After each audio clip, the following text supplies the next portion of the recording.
स्थित Tilakdhari inter college में आयोजित डॉक्टर संपूर्णानंद वाद व्यास प्रतियोगिता में आए हुए समस्त शिक्षकगण और निर्णायक मंडल को मैं नमन करती हूँ और प्रतियोगिता में प्रतिभाग करने वाले मेरे प्यारे भाइयों बहनों को मैं प्रणाम करती हूँ। आज मैं आप सबके समक्ष एक ऐसी सच्चाई को प्रमाणित करने के लिए खड़ी हूँ जो कभी केवल एक कल्पना थी, परंतु आज भारत का यथार्थ बन चुका है। जी हाँ, मैं बात कर रही हूँ नारी सशक्तिकरण की। जी हाँ, मैं बात कर रही हूँ नारी सशक्तिकरण की। एक यथार्थ है स्त्री जो ईश्वर की सबसे सृजनशील स्वरूप है। वह सृजन करती है, संस्कार देती है और आवश्यकता पड़ने पर इतिहास भी बदल देती है। परंतु कभी इसी स्त्री के लिए कहा गया था कि स्त्रियां केवल चार दीवारी के बीच में ही शोभा देती हैं, पर वही स्त्री आज घर भी संभालती है और देश भी चलाती है। वही स्त्री आज घर भी संभालती है, देश भी चलाती है और रसोई से निकलकर राष्ट्र निर्माण की सबसे मजबूत कड़ी बन चुकी है। और अगर हम इतिहास के पन्ने पलट कर देखें तो स्त्रियों ने आदिकाल से, मतलब कि सिर्फ इसी युग में नहीं बल्कि हर युग में अपने सशक्तिकरण का प्रमाण दिया है। उदारता, गर्गी और मैत्री, जिन्होंने ऋषि मुनियों के बीच बैठकर वेदांत के बारे में संवाद किया। रानी महालक्ष्मीबाई, जिन्होंने हाथों में तलवार थामकर अंग्रेजों की नींव हिला दी, और अहिल्याबाई होलकर, चांद बीबी और रजिया सुल्तान ने यह साबित कर दिया कि शासन और नारीत्व एक दूसरे के विरोधी नहीं बल्कि एक दूसरे के पूरक हैं। और अब मेरे विपक्षी साथी कहेंगे कि यह सब तो पुरानी बात है, तो सुनिए, आज के समय में नारी ने ऐसा कर दिखलाया है जिसे देखकर पूरी दुनिया दंग रह गई है। अगर आपको याद हो तो 2016 में हमारी भारत की बेटी पीवी सिंधु ने ओलंपिक में भारत का सिर गर्व से ऊंचा किया था।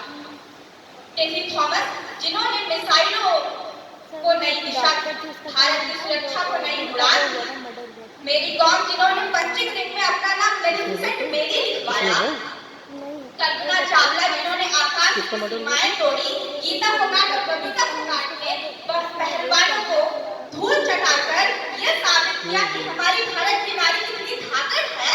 और निर्मला सीतारमण, जो वित्त मंत्री और रक्षा मंत्री बनकर दिखा रही हैं कि नीति निपुण अब केवल पुरुषों का अधिकार नहीं रह गया। और सबसे प्रेरक उदाहरण भारत की प्रथम जनजातीय महिला राष्ट्रपति माननीय श्रीमती द्रौपदी मुर्मू जी, जिन्होंने विपरीत परिस्थितियों में भी शिक्षा, समर्पण और संघर्ष से यह साबित कर दिया कि अगर आपका संकल्प अडिग है तो आकाश भी आपके सामने झुक जाता है। क्या यह सब नारी शक्तिकरण के, सशक्तिकरण के सजीव प्रमाण नहीं है? और सशक्तिकरण केवल बड़ी बातों में नहीं दिखता, ये हमारे आम क्षेत्र, जमीनी स्तर पर भी हमें नजर आता है स्पष्ट रूप से।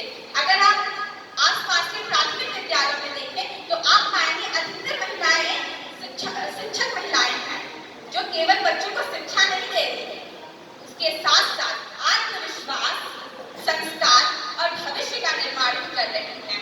यह दृश्य हमें बताता है कि हमारी भारत की नारियां अब केवल घर की रानी नहीं बन के रह गई हैं, बल्कि पूरे समाज की शिल्पकारी बन चुकी हैं।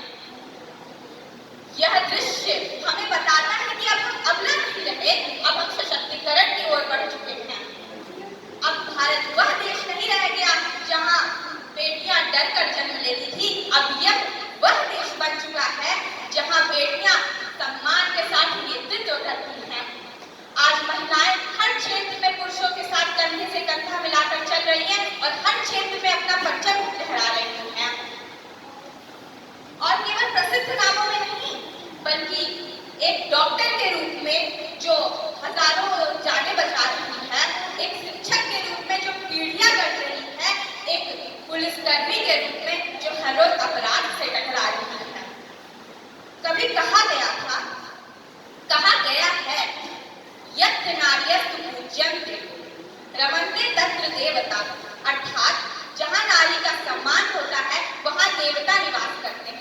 और आज का भारत इस श्लोक को किताबों से निकालकर असल जिंदगी में ला रहा है, क्योंकि अब नारियां केवल पूजा की प्रतिमा नहीं रह गई, बल्कि प्रेरणा का प्रतीक बन चुकी है।